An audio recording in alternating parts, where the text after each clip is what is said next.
हमारी फिल्म बन रही है प्यार करके देखो ना। मैं फिल्म के सेट पे आज आया हूँ और आई हूँ।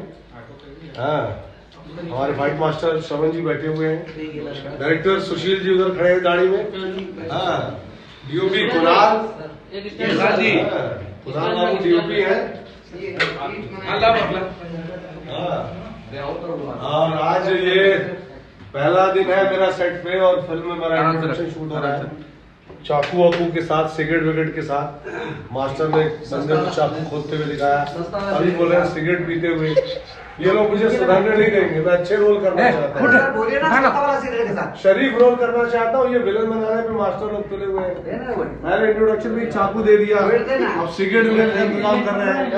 फिल्म का नाम है प्यार करके देखो ना। बहुत अच्छी फिल्म बन रही है और बहुत अच्छी कास्टिंग है। विनीत विशाल भी है।